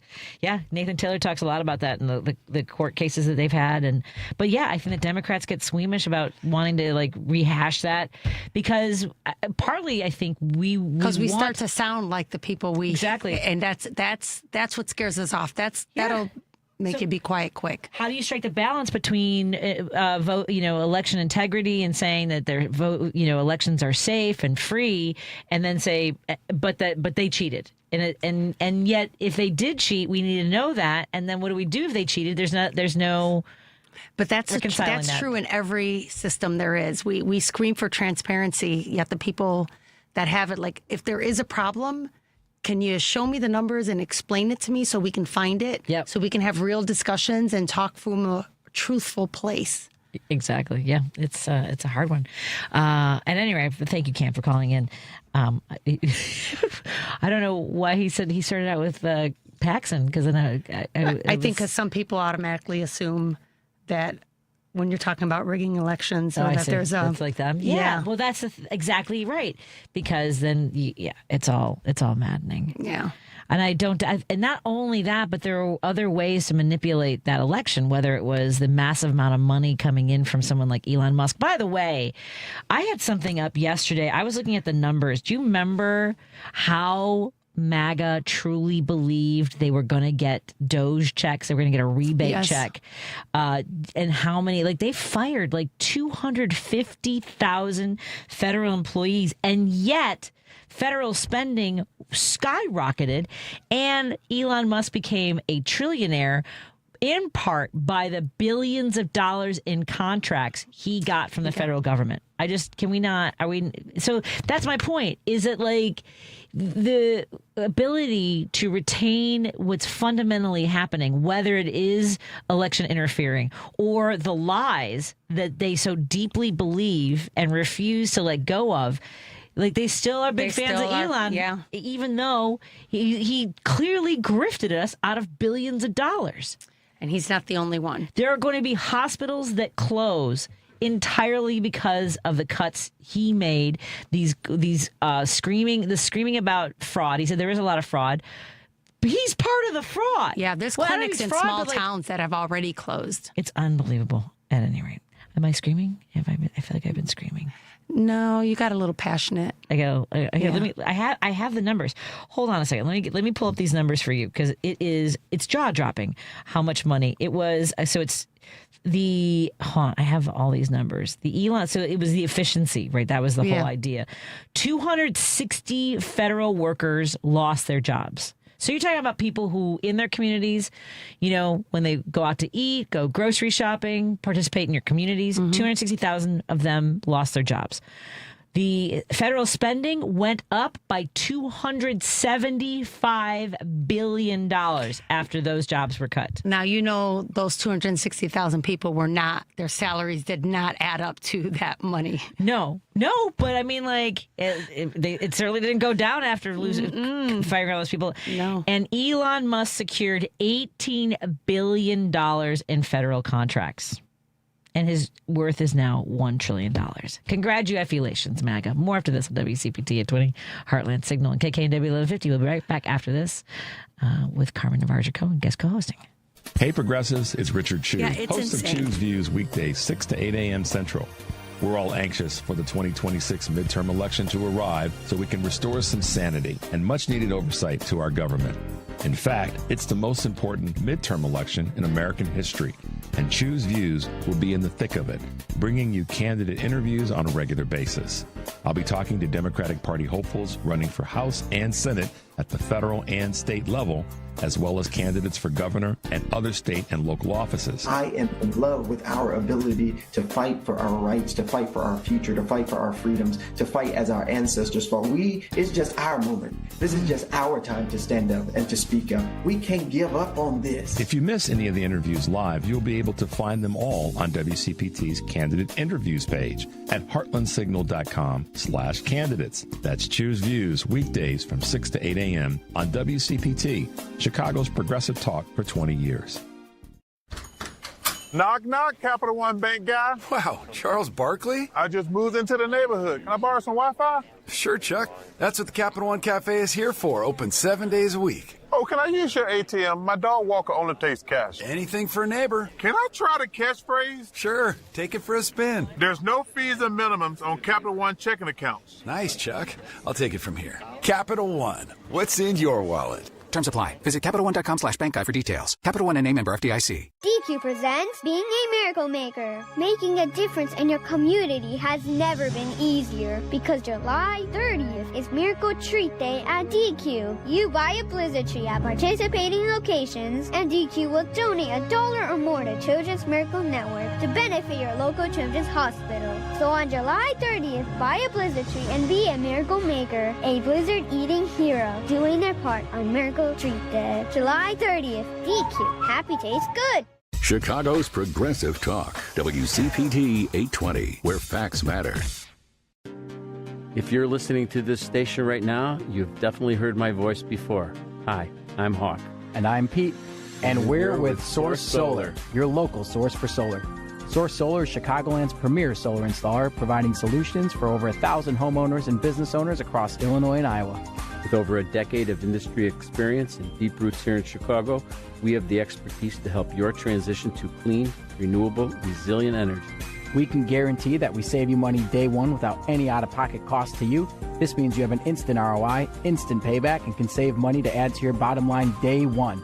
At Source Solar, we source everything as local as possible, meaning we always carry the Made in USA sticker. Find us online at www.source.solar. Stop in our office at 5710 Northwest Highway or give us a call at 773-985-3992. And don't forget to ask for Hawk or Pete. No detours, no distractions. Just bold ideas and real talk. This is Driving It Home with Patti Vasquez.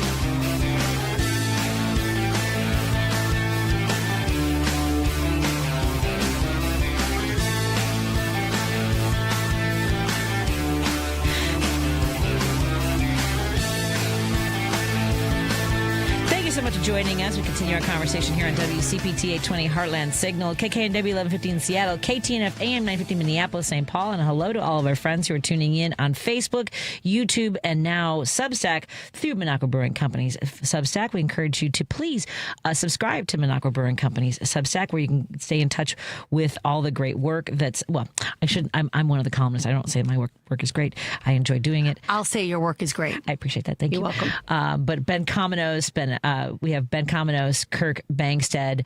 We have guest writers all the time, like Brendan Hennigan, who does a great job. Karen Byrne, who you know from True Blue Politics podcast. She's also a guest writer. Also Ken Mejia Beal and Michael Jokum. He's the drummer from Korn. Like he's also an essayist on our site. Oh, wow. Yeah. So, and also there's a Minocqua Brewing Company marketplace. That, by the way, if you're tuning in and watching on the live stream, behind me, you'll see a banner that says "We Won't Go Quietly." Back to the 1950s. That's from Liberal Lawn. You can find some of their great lawn signs and banners on Minocqua Brewing Company Marketplace. T-shirts, and there's doggy doo-doo bags. Like it has Donald Trump's face on the bag, so you can put the crap where it belongs. I'm just saying. Oh, that's motivating. I'm just saying. Maybe that'll motivate my daughters to clean up after the dogs. I'm just saying. There you go. We also featured. There was there's three sisters named the Dugan sisters. They sell incredibly safe and like bug spray that smells really good. And if you want to put your money where your values are, you buy products from the Dugan sisters and not from the big corporations where they're donating money to MAGA. That's all I'm saying. See how we're doing a good job of separating these conversations from our next guests after the 6:30? Yeah, because I want to make sure that we focus and put our energies where it's important, and I don't want people to feel like they aren't part of the conversation if they don't agree with us, because I know we have some hate listeners, and that's fine. We love you anyway. But we also want to make sure that anybody who finds himself in a situation that is dangerous, that you have the resources and access that you need. Because coming up in a little bit, we're going to talk to our friends from Rebel Health Charities to discuss the City of Chicago Cook County Violence Against Women Task Force and their new endeavor, all in alliance, in collaboration, also with our friend Carmen Navarro Gercone, who's working with her friends. I want to get to some of our texts. I want to get to the news a little bit here locally. We've had some really horrifying weather, which is part of why our guests can't be in studio today. There have been thunderstorms, tornado warnings. I saw a video of an underpass where like the flooded, the cars were submerged like up to, I would say almost to the window of the driver's side and passenger side. There was a semi that had jumped a curb. I'm not sure if there was an accident involved. The fire department was there. But more, we have there was obviously heavy rain, powerful gusts of wind. There were, I believe Metro was suspending some of their trains between the city and the suburbs as well. So I hope that you're all doing okay. But it got really, those were supercell clouds that were darkening our skies earlier. Yeah, it was pretty scary. But they called it like, we're not going to make it. I said, yes, please do not even try. No, I'm glad that they stayed safe. Yes. Absolutely. So if you want to text us any of the situations that you're finding yourself in, one listener texted in that Downers Grove, there were 2 contract workers cleaning the sewers earlier when the storms hit. One rescued, but the other has not been recovered as of 6:13.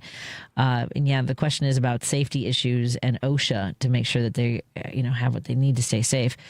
And also from the 651, our friend who called in about the voting tampering. That so much happened so quickly. I forgot that there were 270 bomb threats called in the day of the election, the general election. I forgot that. Either that or I didn't hear it. I don't remember. Yeah. Like, I knew there were threats, but I didn't think there were that many. Across the country, yeah. Wow. It's awful. At any rate, I want to thank our guests for being in studio and for all the conversations that we've had. We are going to, in a moment, we'll take a break and turn our attention to Violence Against Women Task Force. I do want to say, and I'm going to turn this conversation over for you to kind of moderate with our guests in order, and I'll obviously join in, but this is kind of your conversation to drive because you know what you want to. Well, this is our conversation. It's our conversation. I am a survivor. You've been there from the beginning, Patty. You were there at the first meeting as well. Yeah, and it's hard to not only have survived a domestic violence situation, and I've said this before because I was I never really used the language of domestic violence because it was emotional domestic violence, but I was trapped. I mean, you don't, because it's incremental for some people. Some people it happens fast, and you think partly in your mind you think, well, I couldn't. This isn't who I'm in love with this person, or they're not always like that, or there's so many different levels psychologically that you go through to justify the situation you're in, and then you try to figure out how to get out, and people need to know what their choices are, what services there are, what supports there are. Yeah. Because I don't even know. I mean, I remember thinking, I just wish he would hit me so I had evidence of how he treats me. And that's just it, that domestic violence is financial, it's emotional. Even the definition statutorily isn't just the physical abuse. And that's the part of the conversation that's being missed. Long before somebody puts their hands on you, you've already felt diminished. You've already felt small. You've already felt as though you're nothing. And that happens through financial abuse, through emotional abuse, as you mentioned, through psychological abuse. Yeah. Long before sometimes somebody puts their hands on you. And that's the educational piece. Educational piece for our government offices, which is why this task force was formed, to make sure that the government agencies are speaking to each other so that everyone who touches a victim or a survivor has the information and knows what to look for. To education to our law enforcement community and first responders in general, from the hospitals to the firemen to EMS. Everyone needs to know that it is more than just physical bruises. There's a lot of emotional scarring, and we need to educate. I appreciate that so much. I'm looking forward to this conversation. In studio, we have Carmen Navarro Gercone. She, along with Katie Dunne and Sarah Brown, are part of the All In Alliance. We're going to discuss the City of Chicago Cook County Violence Against Women Task Force when we come back on WCPT 820 Heartland Signal and KKNW 1150 in Seattle, KTNF AM 950 Minneapolis, St. Paul, and to all of our friends who are tuning in digitally on Facebook, YouTube, and Minocqua Brewing Company Substack. We encourage you to subscribe and share with your family and friends so they can join the conversation as well. More in a moment when we return. You're listening to WCPT 820. Here's the latest Chicago weather update. I'm meteorologist Ray Miller from the Weatherology Weather Center. Thunderstorm chances ending early tonight. We'll see cloudy skies with a low temperature of 70. Northwest winds up to 25 miles an hour. Sunny Tuesday, 77 for the high temperature. A more comfortable day with winds out of the north at 10 to 20 miles an hour. Wednesday, lots of sunshine. Comfortable again, high of 78 degrees. Warmer Thursday, sunshine, high of 87. Chance of storms Friday, high of 84. That's the latest Chicago weather update. Right now, it's 73. This is Chicago's Progressive Talk, 820 AM, WCPT Willow Springs, and online at WCPT820.com, where facts matter. 1 in 4 Americans have a disability. I'm one of them. I'm also a working mom who cares deeply about making sure every child with a disability thrives by getting their access needs met. We've got a trusted ally by our side. Easter Seals provides children and families the foundation for lifelong success through early learning programs, skills training, and prep for college and career. That's my Easter Seals. Make it yours. Join us at easterseals.com. Many of our U.S. veterans and service members face challenges, mental health struggles, housing obstacles, food insecurity, and social isolation, to name just a few. I'm Bob Woodruff. My family and I started the Bob Woodruff Foundation in 2006 after I sustained a life-threatening injury while reporting from Iraq. Our service members had my back that day, and we need to have theirs now more than ever. At our foundation, we invest in solutions, so learn more about our work at bobwoodrufffoundation.org/success. When you get a diagnosis of Parkinson's disease, things get real. And nobody understands that better than the Parkinson's Foundation. We provide resources and support because there are things you can do to improve your quality of life. So, whether you're newly diagnosed, have been living with Parkinson's, or caring for a loved one, find real answers at the Parkinson's Foundation. Go to parkinson.org or call our helpline at 1-800-4PD-INFO. Because facts matter. You're listening to WCPT 820. Here's great news for those Chicagoans heading up to southern Wisconsin. Should you ever forget to load up on progressive brews from the local favorites like Rogers Park Provisions or Park West Liquor in Lincoln Park, Minocqua Brewing Company beer is now conveniently available at Dream Liquor and Cigar in Kenosha and in the Lake Geneva area at Delavan Liquor and Smoke in Delavan. If the great town of Madison, Wisconsin is your jam, please remember to swing into the Minocqua Brewing Company tap room at 2927 East Washington Avenue to grab some Resistance beer, pizza, t-shirts, and progressive camaraderie.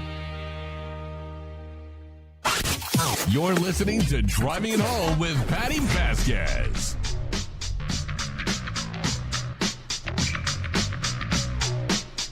Thank you so much for joining us. We continue our conversation here on WCPT 820 Heartland Signal. I was asking folks for any updates they might have about the weather in their area. The 708 says I-80 was closed in both directions in Markham due to a down power line. I do not know if that has resolved, but what a horrible weather day for everybody. Joining me in studio is my good friend and guest co-host today, Carmen Navarro Gercone. She is our law enforcement expert. She's also former candidate for Cook County Sheriff, as well as now part of the All In Alliance. And joining us on the line from Rebel Health Charities are Katie Dunne and Sarah Brown. Hello, ladies. Thank you so much for joining us today. Good evening. How are you? Thanks for having us. Absolutely. Yeah, thank you. Now, Carmen, tell us a little bit about how you joined forces with Katie and Sarah. Tell us a little bit about the story of how this came to be. When did you meet Sarah? Oh, wow. That's the emotional that's the emotional connection. So I was actually introduced to Sarah through Commissioner Donna Miller. We had been working with Commissioner Miller on domestic violence and kind of issues and policies. And Commissioner Miller called one day and said, I have a young lady I need you to talk to. She needs some help. And Sarah and I had a 2-hour conversation. I said, oh, Sarah, I'm working with my friend Katie Dunne on this exact issue. And boy, does she need to hear your story. So then I connected Sarah and Katie, and we've kind of been connected at the hip. And we say it's nothing but divine intervention. Sometimes the right forces, because we are a force, the right forces have to be brought together in order to move things forward. And what we, the three of us, have been able to do, you would not have told me even 2 years ago that it was possible. Well, it is remarkable because now you guys handed the city council a report on violence against women recently, correct? Correct. And this report found that last year, while overall violence in the city went down, domestic related murders went up 27%. Fatal shootings and domestic cases up 56%. 1 in 4 violent crimes in Chicago was domestic violence, folks. So I want to thank Katie Dunne, Sarah Brown, and Carmen Navarro Gercone for this. So Sarah, let me start with you. You testified with 8 different judges over 9 years, and you had to start from the very beginning every time. I mean, I'm not going to do that for you, but that takes its toll on people. How do you keep yourself sustained through all of that? Oh, my Lord. God. So, yes, it has definitely been such an experience. And I think after the 5th judge, I said, it's not me, it's the system. And it definitely, for sure, I mean, everything that I could have been thrown by the system, I just feel like, okay, well, they were just testing it out on me because, because of this testimony here. And I just count it all Joy, even though I still have an open case, I told Carmen as well as Katie when we did figure out this was going to be a thing.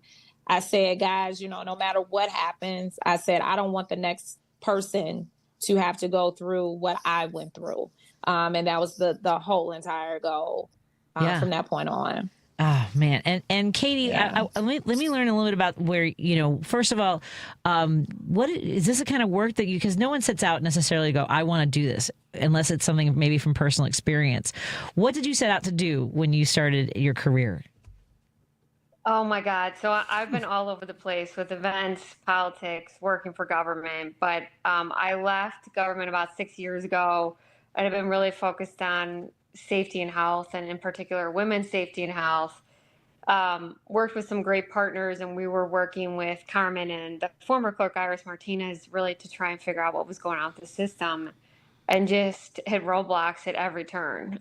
We just could not find any transparency. The court system, was just still a mystery. And then so we knew there was something wrong, but meeting Sarah and hearing firsthand, and then from so many other survivors that we've talked to, it's like it just all makes sense with the numbers you're seeing, the numbers you just described of this, outrageous rise in violent crime and murders. The one other stat that just is so startling is we had a higher murder rate per capita than New York and LA combined. And same with the states, New York State and state of California combined compared to Illinois. And so we just knew there was something wrong. When Sarah can share her story, I don't want to share for her, but it's just such a broken system. And so what we decided to do is come together. We were working with some amazing leaders, Commissioner Miller and Alderman Tabaris on the city side is like, why don't we bring everybody together instead of just focusing on the city or just focusing on the county? And really, it just worked out, remarkably. We still can't even believe the results. As of today, murders are down 55% in just 6 months. Wow. I told you, we're a force. Yeah, you are. Well, Carmen, having been inside the clerk's office, where would you say, and inside the sheriff's department as well, where would you say in the pipeline women most often fall through the cracks? As soon as they walk in the door at the courthouse, unfortunately, is what we found. And that it takes a lot of courage to even, and Sarah can speak on this, to even walk in. And so once you've made that decision, we owe it to the victims to make sure everything from that point is spot on. And unfortunately, we do not. From handing them a 40-page form that they have to fill out, to sending them to a different floor, to a different office, to not having childcare available, so that they don't have to watch their child while they're filling out these forms, to having somebody explain to them what the difference is and what remedies are available. We found by talking and hearing from them really that the victims and survivors that it's not the police they were complaining a lot about. It was the court process. I could see that. Sarah, what do you think? I was going to say, Sarah, what part of your story would you like to share with us? Yeah, no worries. Yes, I can definitely. I was just kind of,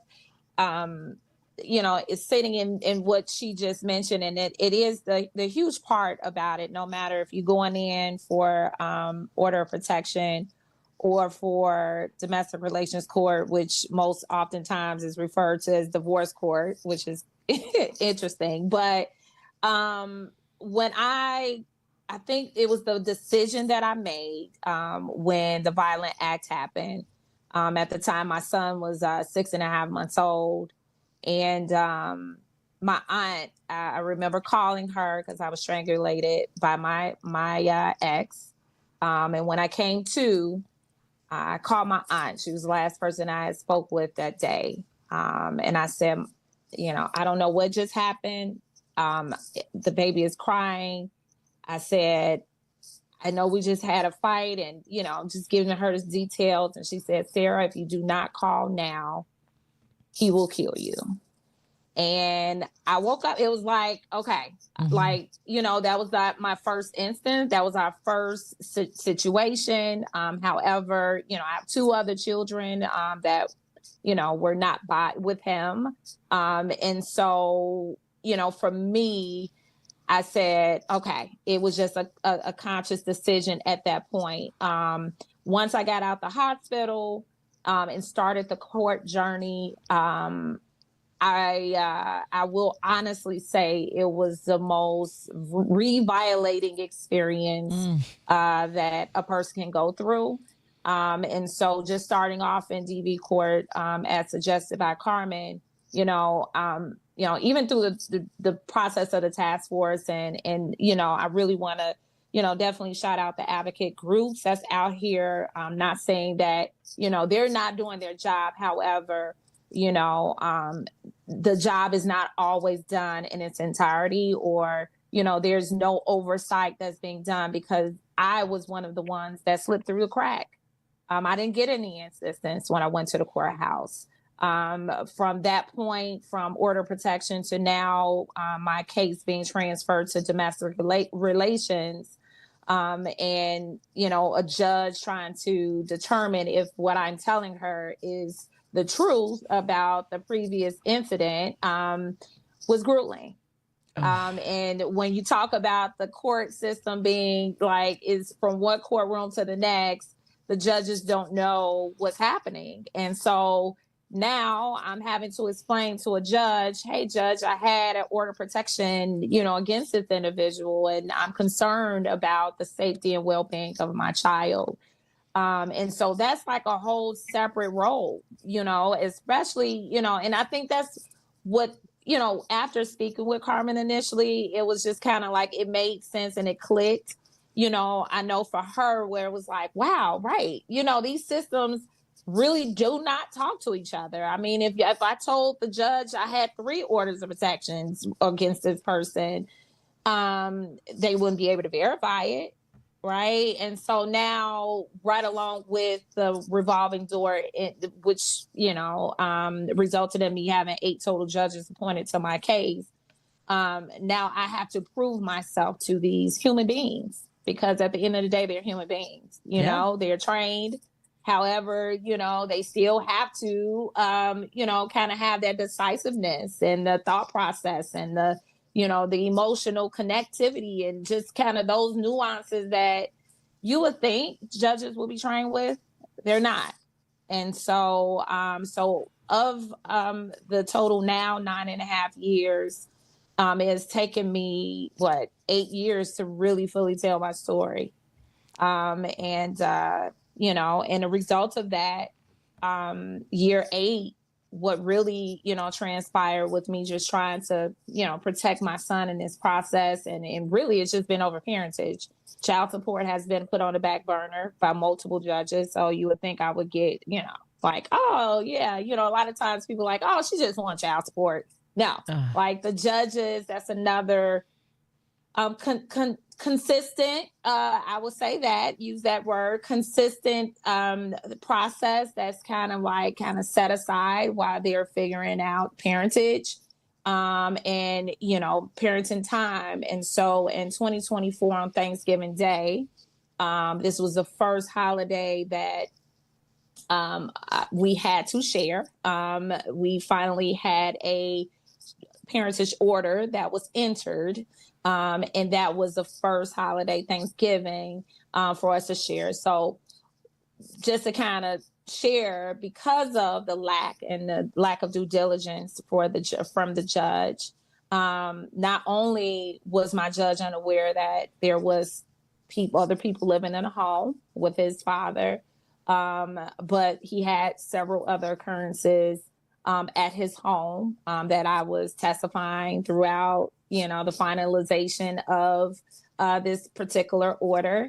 Also, let me add, something typical that happens in cases like this. You have private attorneys that's appointed as GALs and child reps. In my case, I was appointed to at my cost, 70% my way. I want to make sure Patti caught that, Sarah, because that's something we try to drive home.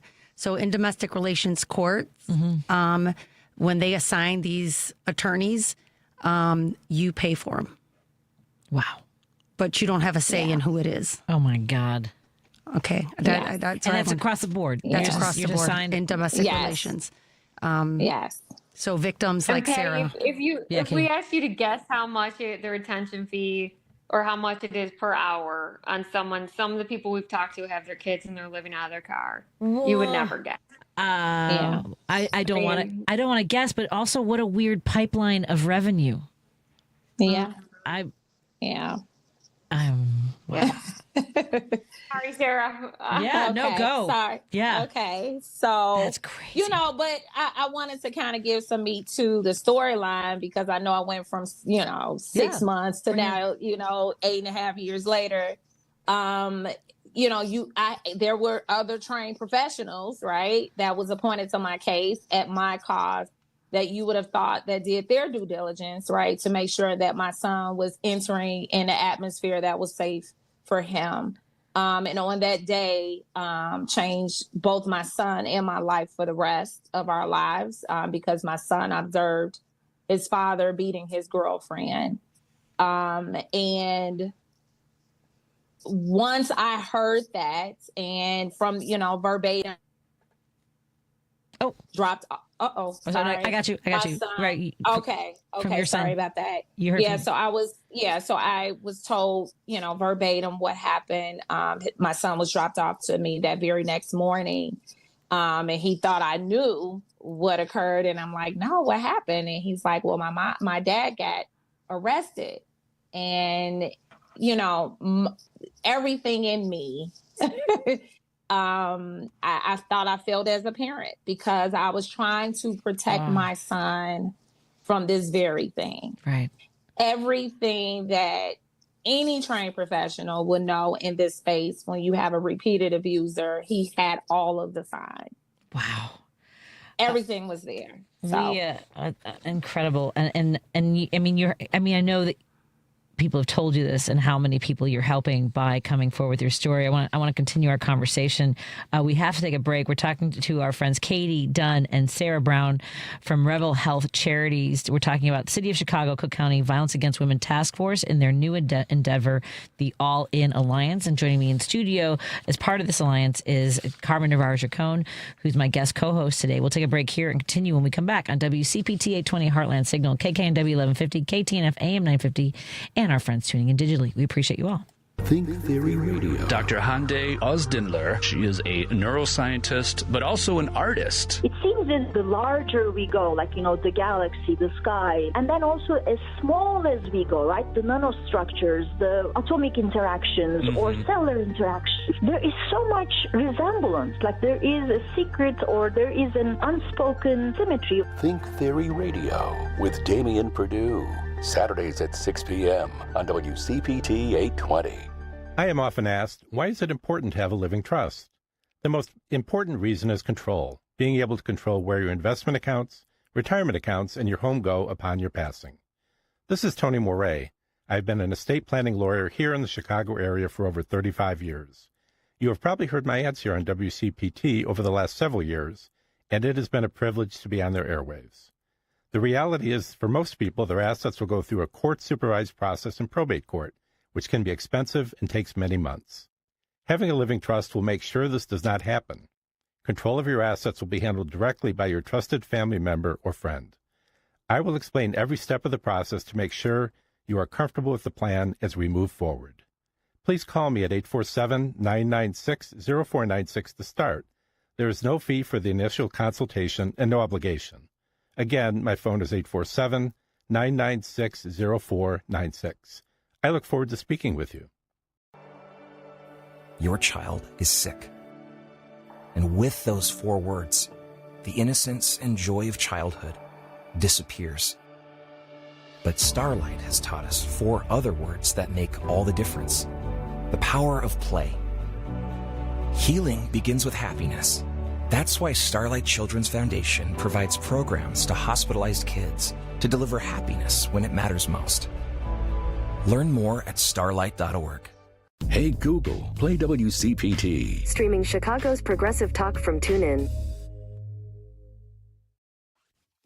You're listening to Driving It Home with Patti Vasquez. Thank you so much for joining us. We continue our conversation here on WCPT 820 Heartland Signal and KKNW 1150 in Seattle, KTNF AM 950 Minneapolis, St. Paul, and of course all of our friends who are tuning in digitally. In studio, we have guest co-host Carmen Navarro Gercone, and she, along with Katie Dunne and Sarah Brown from Rebel Health Charities, we're discussing the City of Chicago and Cook County Violence Against Women Task Force. We've been talking to Sarah about her personal experiences, and I think a lot of people identify with so much of what you've gone through. I think a lot of us are learning even more about the elements that are incomprehensible to anyone with a heart who's listening. Katie, we talked a lot about the numbers earlier and you know what those numbers show us. What's the next phase of this task force? What do we do with this information in this report? Well, that is a great question. So we're going to come back in September with these leaders. And so it's the City of Chicago and Cook County, but we were really fortunate and a lot of state leaders decided to also join. So we have the governor's office, the attorney general, the secretary of state.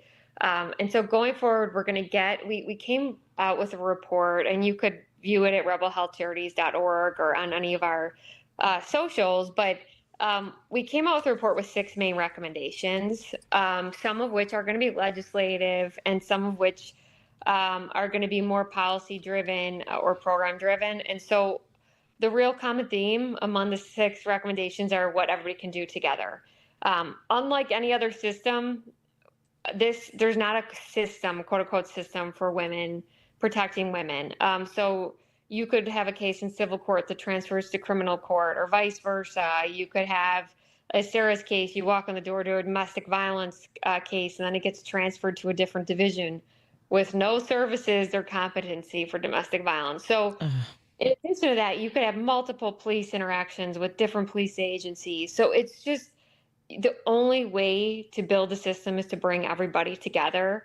There'll never be any official oversight because a lot of people are independently elected. But what we're trying to build is an official partnership. One of the recommendations is a charter that everyone would sign and agree to and adopt by ordinance to participate that will hopefully live, much past the task force. But for the next phase, we're coming back. We have a lot of new leaders joining, which is exciting, and we're going to start implementing. Already just in putting the pressure points on the system and putting more oversight and having these conversations for the first time in far too long, We've seen an uptick in the amount of orders of protection served. We've seen some really great initiatives come out of the state's attorney's office, which they were doing that anyway. But there's just a lot more focus on this by means of the task force. So now it's how do we continue this momentum, not let this report gather dust on someone's desk somewhere and really start implementing them. Because one of the things, Patty, and thank you for your support. I know you've been there from us literally from the beginning. Our first meeting is survivor driven. Sarah's story and so many other stories are what drives the conversation, the pathway forward. And every other task force and initiative in the past have been great and they've come up with great recommendations, but a lot of times it's the policy people at the table. And what our goal is with the task force and All in Alliance, which we could talk about next, is really how do we do community organizing, bring survivors together and bring them to the table. Because that has been the power behind everything that's changed so far. Incredible work. And as Katie mentioned, the All in Alliance, Sarah, what would you like folks to know about this organization and the work that you do? Awesome. Well, this was definitely birthed, of course, from all of the efforts. What we found was there was power, and there's power in healing. And I think as you're going through just even telling your story, folks that I met just in court, and we connected and, people call it trauma bonding, but no, it's more or less, just talking about it and just really kind of coming together to say, you know what, well, maybe that is a thing. Maybe we can kind of lean on each other, as far as for encouragement or just, as an act of, togetherness. And so with the concept All In is gonna, the focus is now is to bring not only survivors, other advocacy groups, elected officials, and just saying, hey, we're all in on this together, and just identifying the needs and the support of the many victims that's turned and, that's future, where they feel like they have the resources necessary to give them hope, honestly. Honestly, I as a survivor, I'm so grateful for all the work that you're all doing. Carmen, what would you like folks to know about how they can get involved, stay informed, sort of next steps as we wrap up here? Well, hopefully we're going to send you all the links so that they can find it also. But yes, with Rebel Health Charities and All in Alliance on our Facebook page, the report is also available. But the simplest way to get involved is believer. If you have somebody telling a story and you see it or something doesn't feel right, then something probably isn't right. And as Sarah mentioned with the All In Alliance, it's elevating the voices. It's not just listening to somebody. It's repeating that story. It's finding out what's wrong and making a commitment to heal as a community and remembering that real connections save lives. Again, the Facebook page is Rebel Health. We have Rebel Health Charities, and there also is the All In Alliance. Excellent. We'll continue to have these conversations and make sure that people are informed and engaged. Sarah, Katie, thank you so much for everything and for joining us. Thank you. And I hope the weather is decent enough for us to be able to gather in studio again. And I look forward to seeing you both. Thank you. Thank you so much. Thank you so much. Talk to you guys later. Thank you. All right. Thank you, Carmen, for joining us in studio. Thank you, Henry, for running the show and keeping the train on the tracks. Have a great night, everybody. Be safe. We love you all. If you're looking to purchase a loved one's home after they passed away, you need to call Team Hochberg, your trusted local lender. Pam wanted to purchase her grandmother's $400,000 home after she passed away, which was left to Pam's father, Ted, and her Aunt Betty. Ted listens to my show and wanted to forego his half of the equity of his mom's home and sell Pam the home for $200,000. Bad move. I recommended Pam purchase the home for $400,000 and get a gift of equity from her father, Ted, for $200,000. Which enabled Pam to purchase the home